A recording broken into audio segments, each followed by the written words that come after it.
should stay up here just in case it kicks off.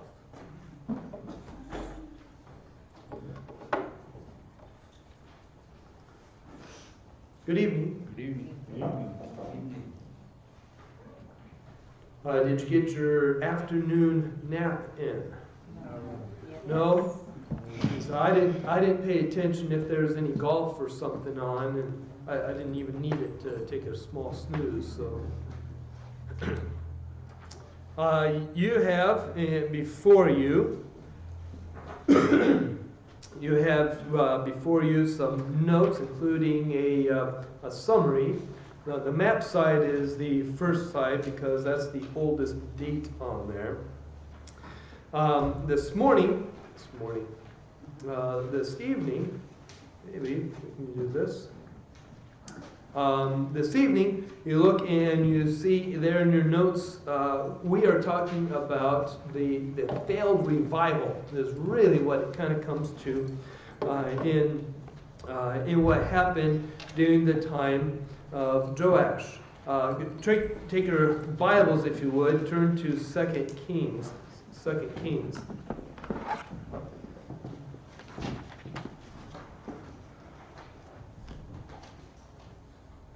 A revival gone wrong. Did anybody make a New Year's resolution? Just no? I did. Did you? Okay, Yeah. good. Now, was it the kind where you're already on the downside of it? I couldn't even break it. Couldn't even break it. Well, that's impressive. Shall I say what I did? What's that? I resolved to socially distance myself from me. Oh, okay. And how's that work for you? It ain't working. It's not working. That's a little. See, now I was thinking, a lot of times it's weight. I want to lose a little weight. Want to lose so many pounds. In a month or whatever this year. And so I didn't know if some of you had by this time it's January 3rd, and so if you figure it right, you might have a half pound off, and already gained 2 pounds. So I don't know what it might be for you. We look at the kinds of things that we set up, we want to have happen, and then it fails. Might be New Year's resolution or some other kind of thing. And today we see here not a New Year's resolution, but you see the heart of a man that wants to do things right, but then in the end it fails. And I think it's something we can really identify with, which is, have the right intentions, maybe even make the right plans, but then get distracted or have some kind of event happen and then it fails. Now, that's not really the way it should be. We need to catch up just a little bit to remind ourselves. You remember the first king of Israel. Israel was a theocracy. God ruled, and even during the monarchy, God was supposed to be in charge. The first king was after the judges. The first king was who? Saul. And then Saul, he did okay. David came on the scene. A man after God's own heart, was the greatest king that Israel had. Then Solomon came on, and that was the golden age, both literally and figuratively, for Israel. But because of sin, as a result, you get to what you might have in front of you. If you're online, there you go. That's it. Hope you can read it. You have what happened, which is the kingdom split into the north and to the south. Jeroboam, the first on the north, Israel, and the south was Judah. North, you have Jeroboam. He was a bad king. He reigned for 22 years. He was one of the servants of Solomon. He was not of the line of David. Judah follows the line of David. Israel does not. You have Jeroboam the first, and he had calves, golden calves made and placed so that way the people of Israel would not go down to Judah, because if they did that, it wouldn't take terribly long, perhaps. And Judah is the one in charge. And Israel as a northern kingdom and Jeroboam as a king would no longer happen. So in order to prevent that, he had golden calves made, just like Aaron did, and as a result kept the people up there. But it was not only idolatry, worship of God says, do not make any carven images of me, but it became an opportunity where they became, the statue became the god. And so they worshiped not only those, but the false gods of the nations around them. The southern kingdom, it was Rehoboam. He was evil. He repented, though. He reigned 17 years. He worshipped false gods, but he did repent of that idolatry. So they're not off to a good start. They're both evil. Compare both sides. You have Nadab and Abijam and Baasha and Asa, and you have on the north side, evil king after evil king after evil king after evil king. Under Judah, you do have a couple kings that do good. Some do really well, others that just do okay. Some that will be described as having walked in the ways of their father David and were good kings, but will have attached to that, but they didn't take care of the high places. They didn't destroy those. That is, they allowed the worship of other false gods. You might want to turn your page over to get a little closer. You have Ahab come on the scene. That's when Elijah shows up on the scene as well. And you have his work. Ahaziah becomes a king, just very short-lived, a couple of years. Then Joram, or Jehoram, that's when Elisha is there. And that's who's king at the time when we looked at chapters 8 and chapter 9. When you get to, on the southern kingdom, you have Jehoshaphat, who was a pretty good king, but then you have his son, Joram, who wasn't that good a king. That's probably about the time Obadiah comes and writes. You come to 841, and that kind of catches up to where we are. What happened is on the northern kingdom, Jehu, chapters 9 and 10, comes into power. He is a commander of the army, and prophecy is given, and so as a result, he goes and he kills both the king of the north. In order to rule, you have to be the only one to be king.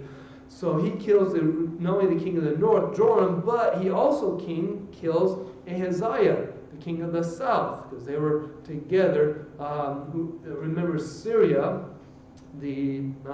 or Armenia, if you've got that in the literal in your Bible, was attacking Israel from the north.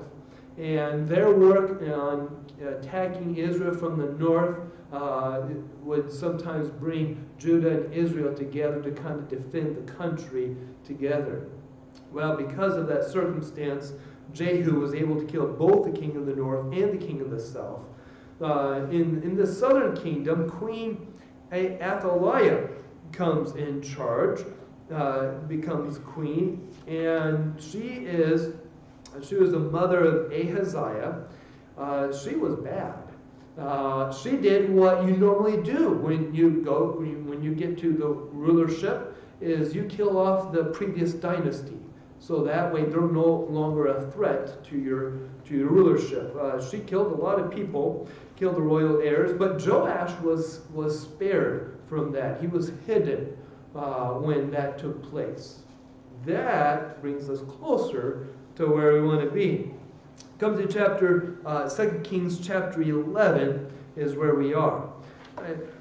This Joash, he did a okay job. He in the work that he did, he had a heart to do what was right.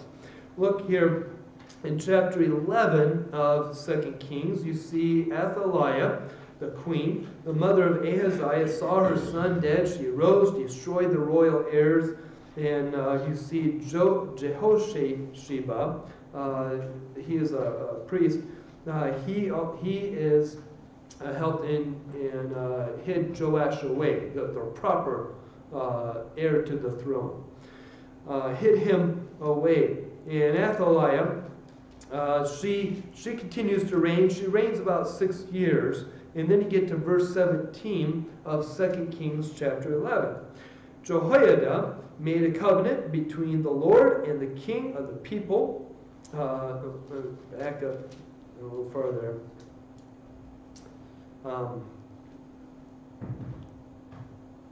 catch up with my notes here.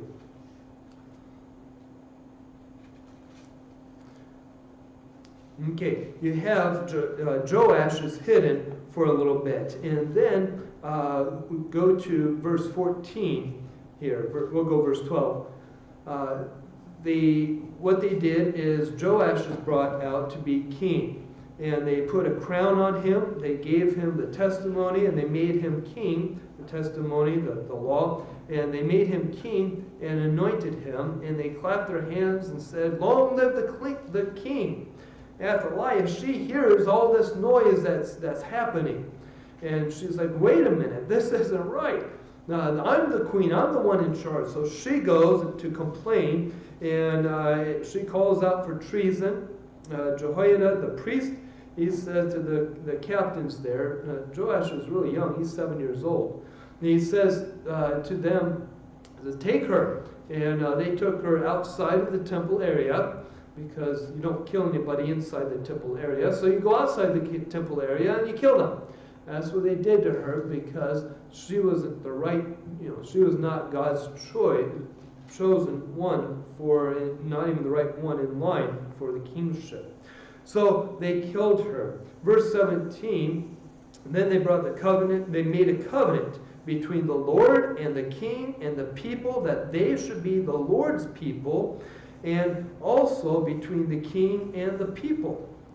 So, when Joash was made king, what they did is they made a covenant. Not only, will you, as king, make sure you protect the Constitution. This is the way we would do it. Protect the Constitution against all enemies, etc., etc.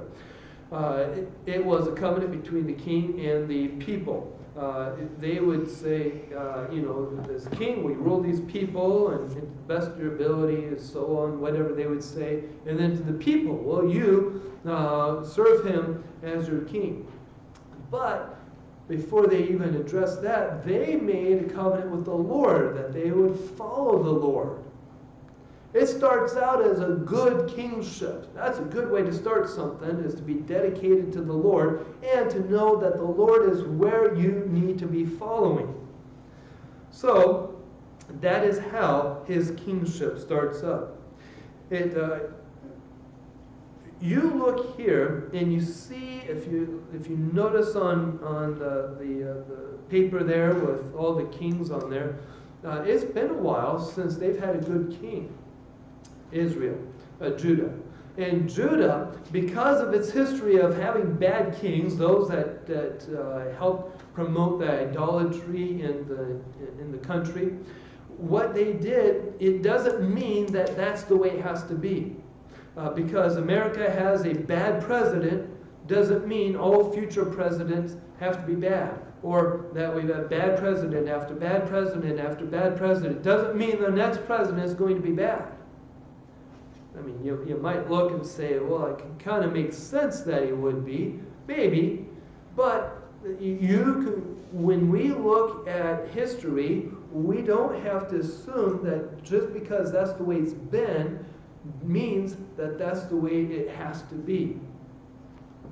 What's the point of all that? The point of all that is this. If you look at your life and you look at your past, and you say, I have failed over and over again. I have failed God in my spiritual life. I have failed my family in these ways. I have failed at work at not being the type of worker I really should be. I have failed as a neighbor because I have not been able to connect with them. You look at your past. I failed at losing weight because every year I promise myself I'm going to lose weight. As I stuff 3 more donuts in my mouth. I'm going to lose. This is the year I'm going to do it. But I failed. So here comes 2021. I'm not even going to deal with it. I'm not saying you have to have a New Year's resolution. But we don't let your past failure does not mean that things can't change. You can't change. Just because you failed in the past, whether it's yesterday or it's the past week or whatever it might be, you don't have to say, look, I failed time and time again. No, it doesn't have to be that way. You can do things right if you're willing to do what's necessary. Look at this first step that he took here in this renewal relationship with God. Not only was it a dedication to God, but look what he does in verse 18. All the people of the land went to the temple of Baal, tore it down. They broke it in pieces, and its altars, its images. They killed Mattan, the priest of Baal, before the altars. And the priests anointed officers over the house of the Lord. They got rid of what was wrong. They killed. Don't go around killing people. That's not the point. Not literally killing. But for us, we are told to kill. We are told this. Romans chapter 8, verse 12. So then, brothers, we are debtors, not to the... Colossians chapter 5, verse 3. I got the wrong verse down there in Romans 8. Colossians chapter 3, verse 5 says this. Put to death, therefore, what is earthly in you, sexual immorality, impurity, passions, evil desires, and covetousness, which is idolatry. We are told both in Romans and we're told in Colossians to put to death those things that we are free from, that we've been saved from. We are to put them to death.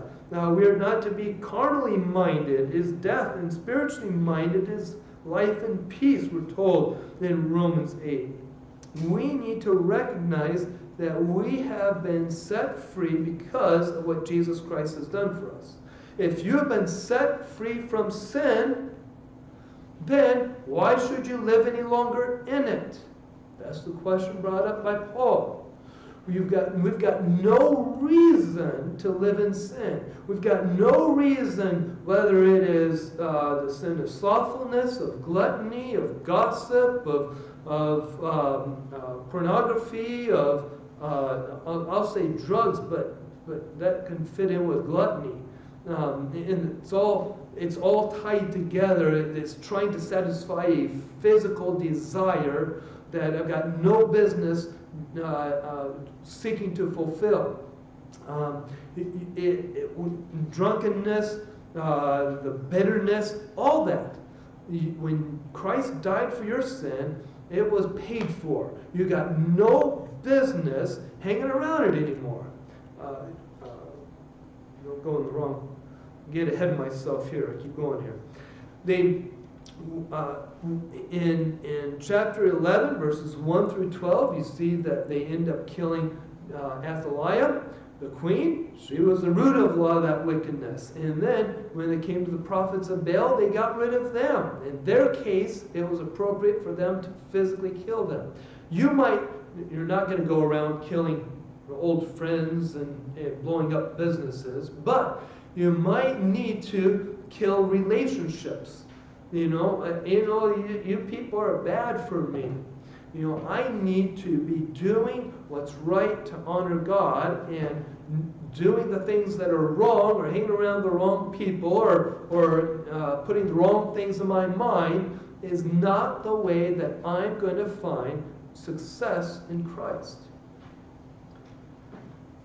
Not only do we see the first step here, but we also find now the right desire must be required. Go back here to 2 Kings. 2 Kings chapter 12. We find in verse 4 and 5 this. Jehoash said to the priest, all the money of the dedicated gifts that are brought into the house of the Lord, each man's census money, each man's accessory money, and all the money that a man purposes to give in his heart to bring to the house of the Lord, let the priests take it for themselves, each from his what is profit for him to have.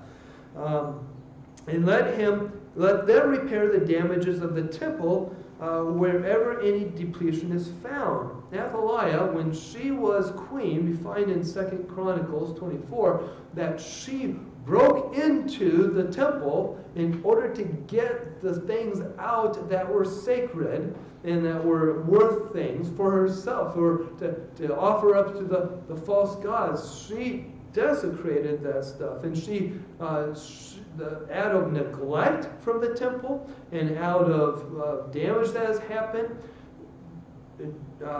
Joash, either way, he says, look, let's fix this. Let's get this taken care of.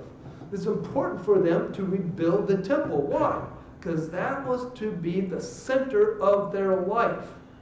God needs to be center of your life. And they've been neglected. When you neglect buildings, what happens? They start looking bad. They start becoming a problem in the neighborhood. We lived, when I was going to Detroit Baptist Theological Seminary, we lived outside of Detroit. We lived in a suburb, not too far, but we were close enough to know what was going on, but far enough away not to be involved up in the Detroit area. But once in a while, you'd make your way up into the Detroit area, and you can look around and you see the graffiti, the bars on the door, the windows. It looked terrible. Things were not kept up. There was trash everywhere, and it was not. You could just tell by going, not walking, driving through, that it was not a good place you wanted to be. It was not a safe place to be. Why? They'd been neglected. People, I'm sure they complained about things not looking good and the roads being bad. The roads were bad everywhere in Michigan. But the roads being bad and things just falling apart. But what did they do about it? There's more spray paint, more broken windows. There was no concern. There was no desire to actually have it taken care of. Jehoash, he says, look, this is what we need. We need this taken care of. So that way the people, they not are proud of what it is, but when they go to the place, this is God's house, it needs to look good, needs to look proper. He had a heart for fixing the temple. So that way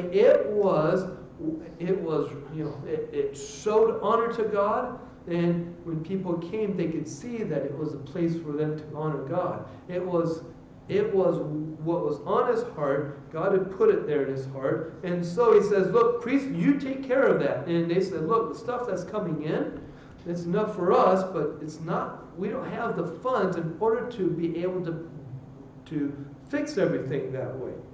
So, a good plan was what was required. Look in verses 6 and 7. He tells them to fix the temple that had been in disrepair. In verse 8,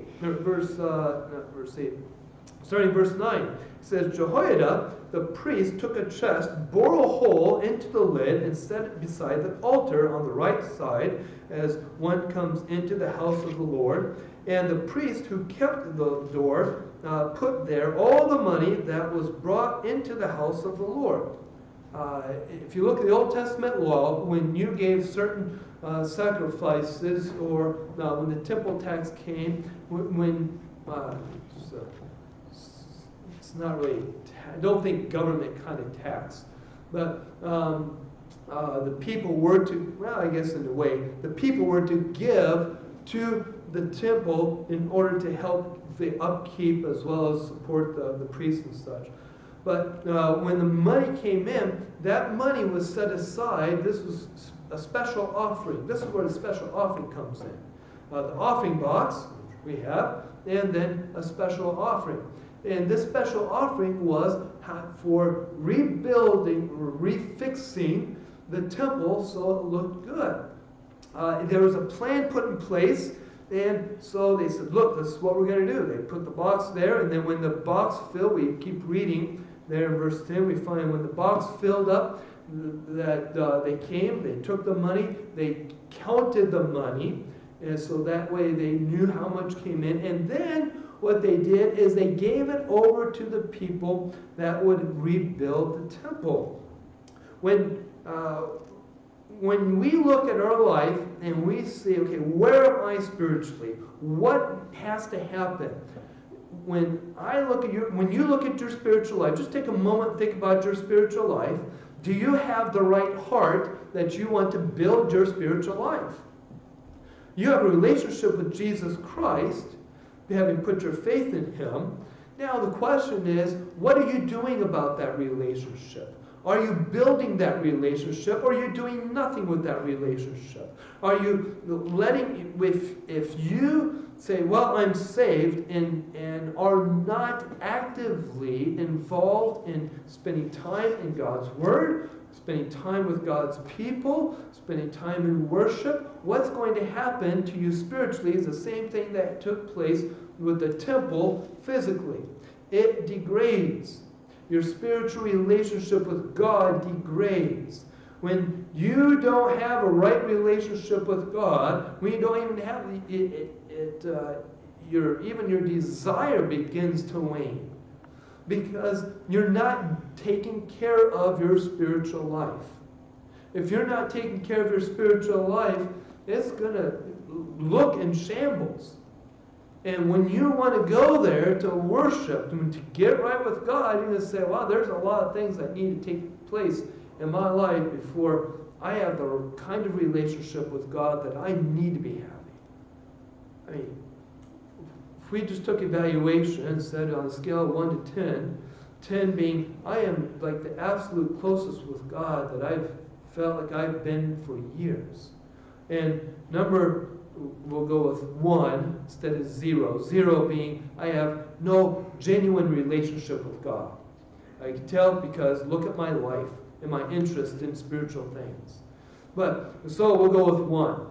And you're saved, but you've let your spiritual life just kind of just float there. If you let a lot of things float long enough, they tend to corrode or something, and then they start to sink. In old logs, that's what you have a tree or something fall in, then they float for a while, but then they get waterlogged, and then they sink to the bottom. You can think of the sin soaking up into your life and sinking you down to the bottom. And then getting out of that is a lot of work. Listen, you need to be concerned about your spiritual life, and you need to make sure that you're caring for your spiritual life.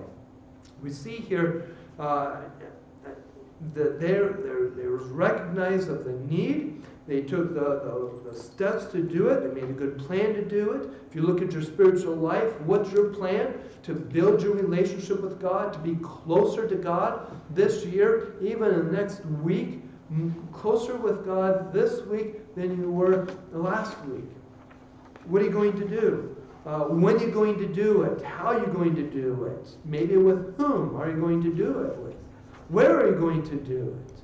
You're going to pray every day for 10, 15 minutes. That's a great idea. Now, how's it going to happen? Like, when during the day are you going to do it? Where will you be? In the living room probably isn't the best place. Maybe your bedroom. Maybe when you're hiding in the bathroom with the chocolate bars, and everybody else knows you got it. Now, where are you going to be when you do this? And what are you going to do during that time? Pray. Well, you don't have to micromanage, but do you have things that you're going to pray for? Do you have a prayer list to be praying for? Do you have, what are you going to do? Are you going to be in touch with somebody to help keep you accountable for that? When during the day are you going to do this?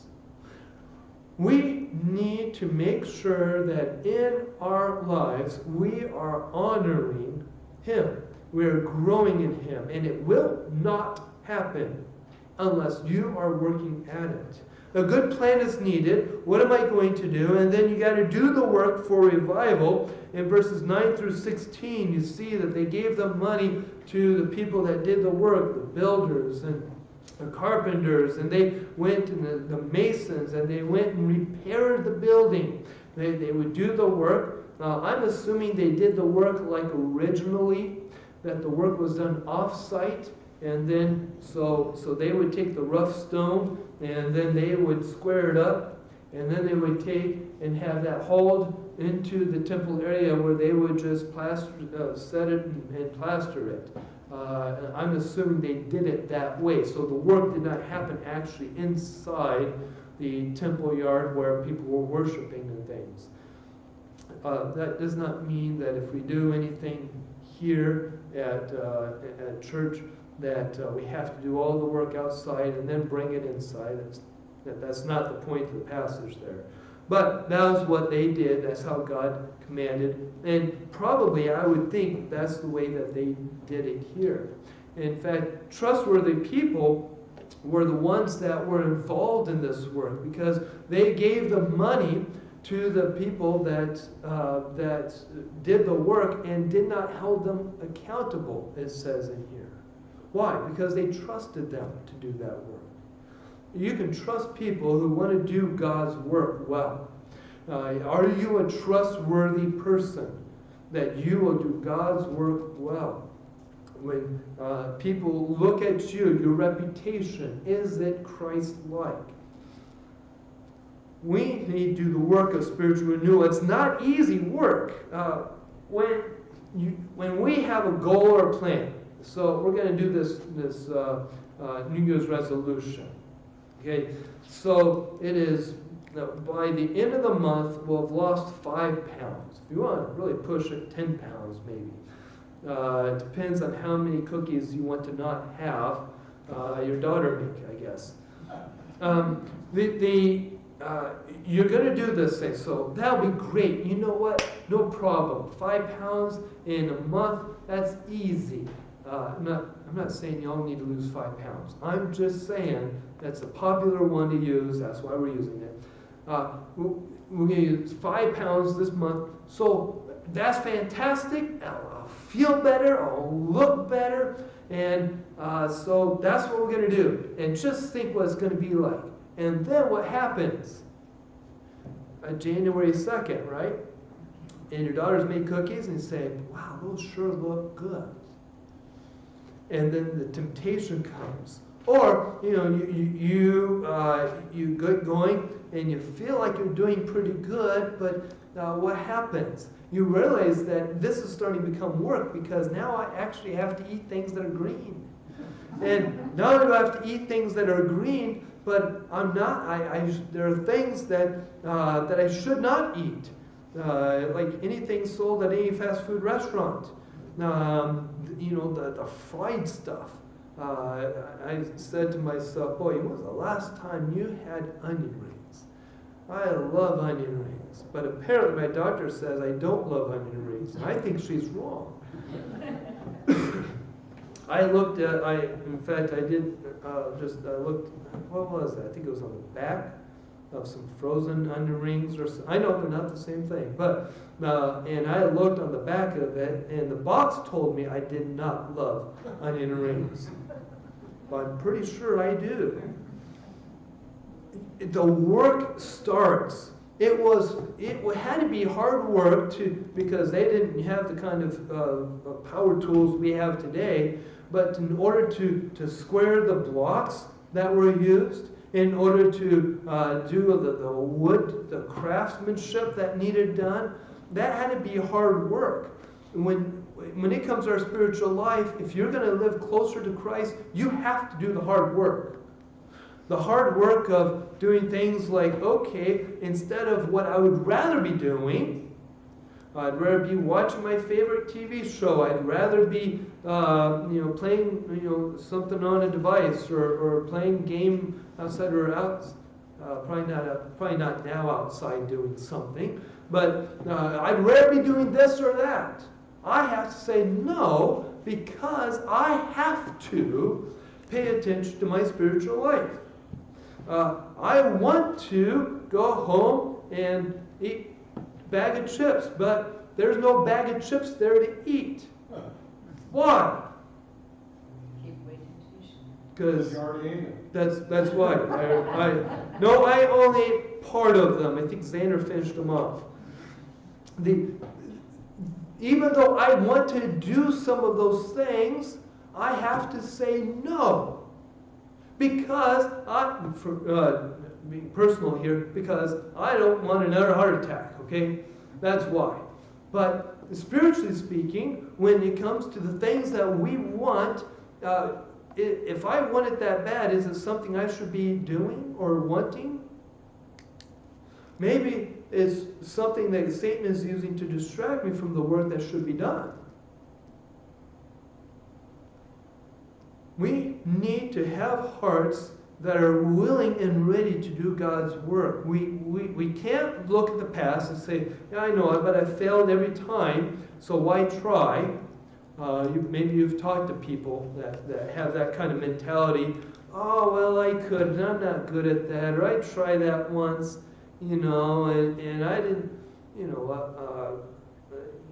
if you ever tried something when you were a kid, and your idea of trying something was you licked it and it was gross, and so, or you're trying something, was looking at it and you said, no way. Sometimes as an adult you look at something and you say, no way. We were watching on TV and they had cow's tongue. I don't want to eat something that can taste me back. You look at that and you say, no way. Okay, Do you so like hot dogs? there's something that, I know. We have to realize our spiritual life is work.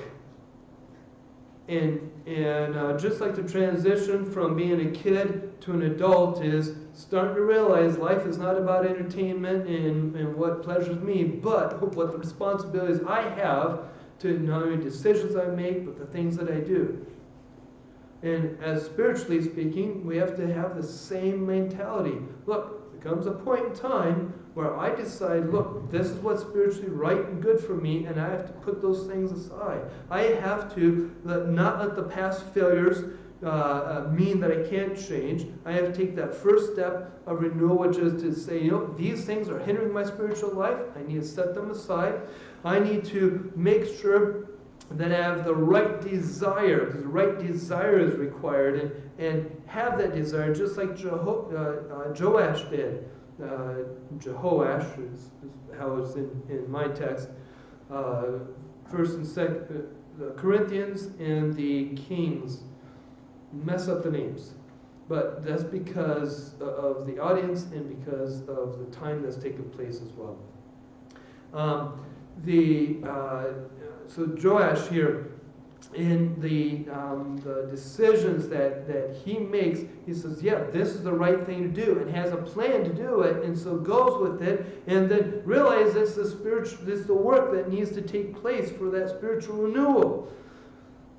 But sadly, you can't surrender to the enemy.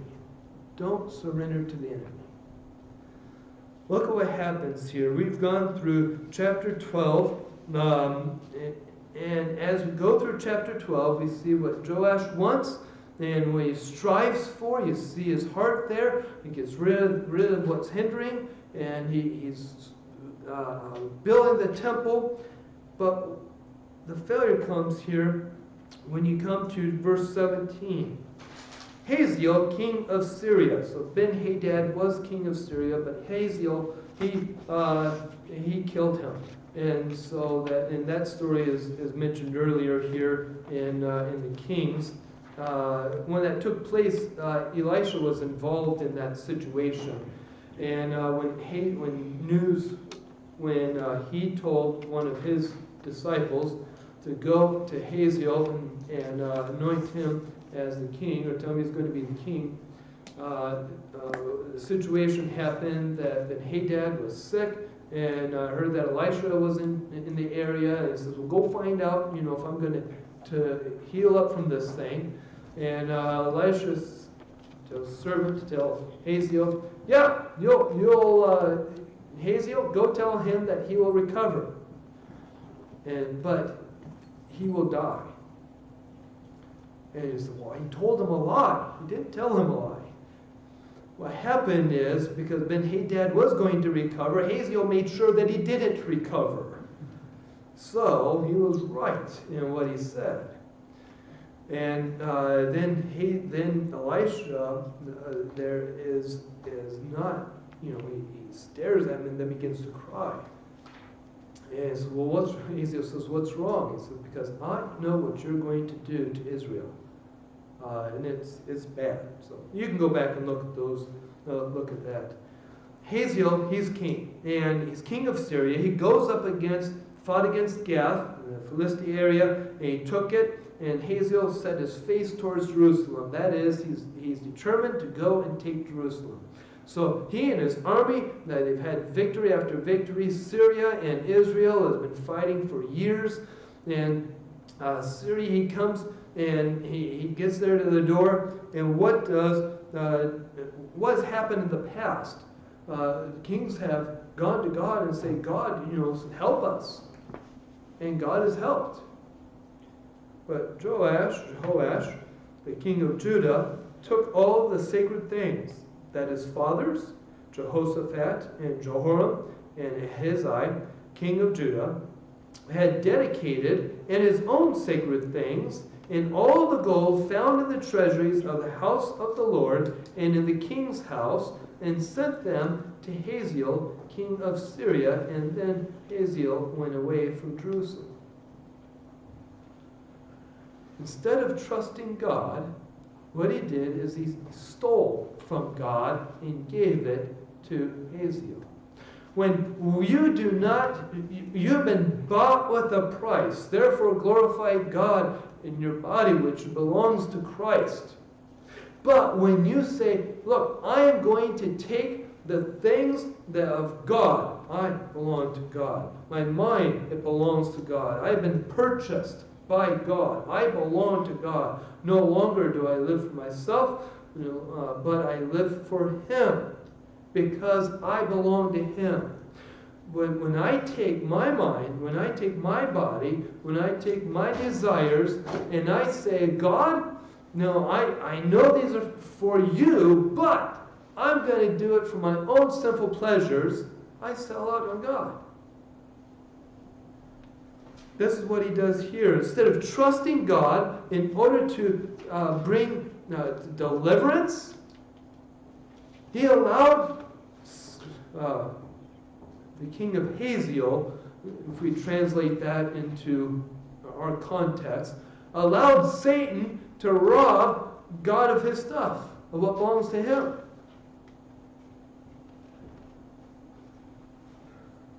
Here's in this text, we find the events of Joash having the desire to honor God. And in doing and having this desire, he takes those steps. He has a plan, he has the right heart, he takes those steps in order to do something that honors God.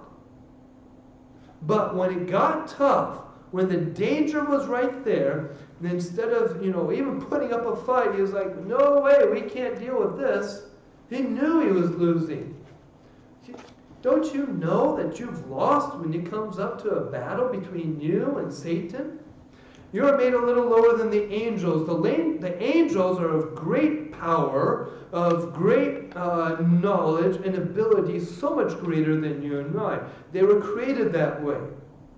And so, if it's just you and an angel, look and see what Michael, the archangel, did when it came to the body of Moses.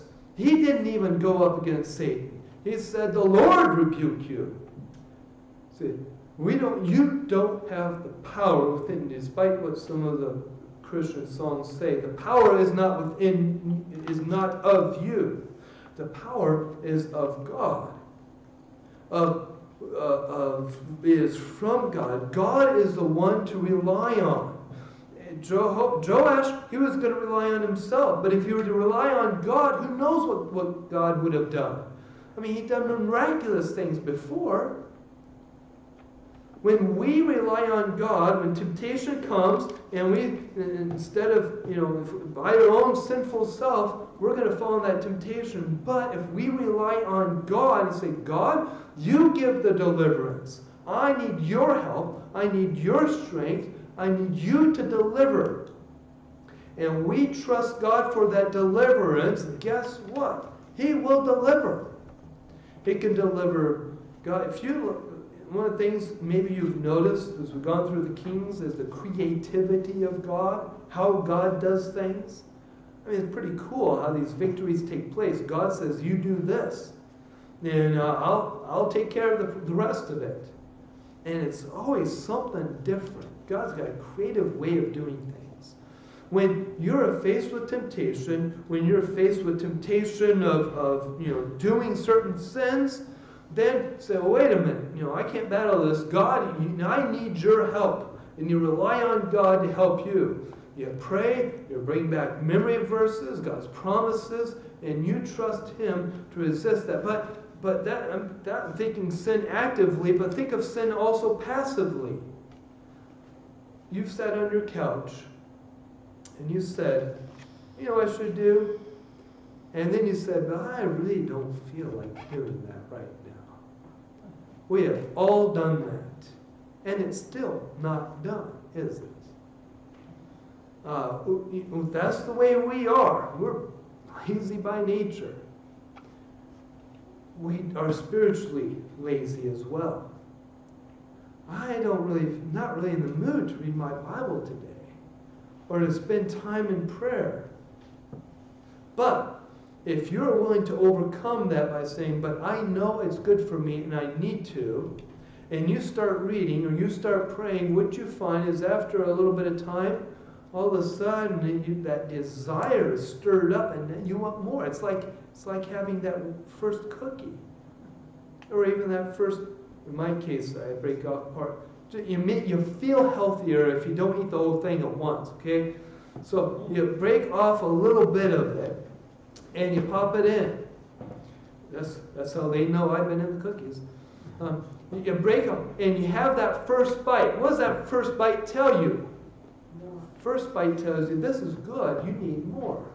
You get to reading several verses or a chapter, and you start saying, you know what? That's pretty good. I think I need to read some more. God's Word is that way. Start spending time with prayer, and then letting that prayer develop, and you realize, man, I love spending time in prayer because I can be with God. Don't surrender to the enemy. When things get tough, when you see Satan there to do his work against you, what you need to do is say, no, I am set on God. I am going to do what He wants me to do.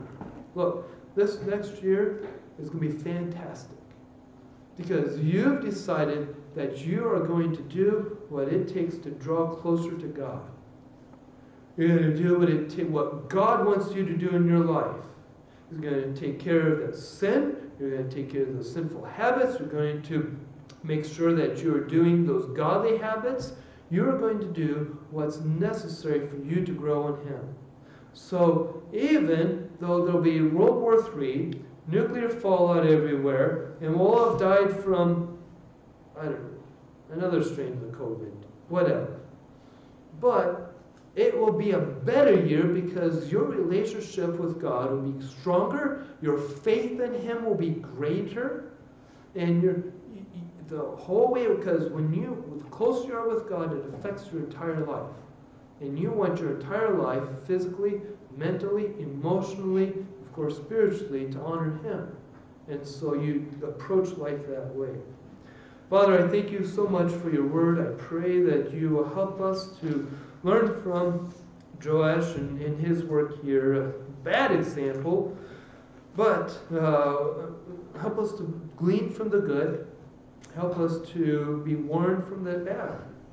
I ask, Father, that you will work in our hearts, that you will help us to have that desire to grow closer to you, to really have that sweet relationship that we can with you. And then, Father, help us recognize the blessings that would come with it. Lord, I ask your blessing upon each one that's here tonight. I ask that you will help them in their determinations to honor you. I pray that you will guard them, protect them from the evil one. I pray that you will help them to recognize his deceits. I pray that you will help them to desire your word. I ask that you will use your Spirit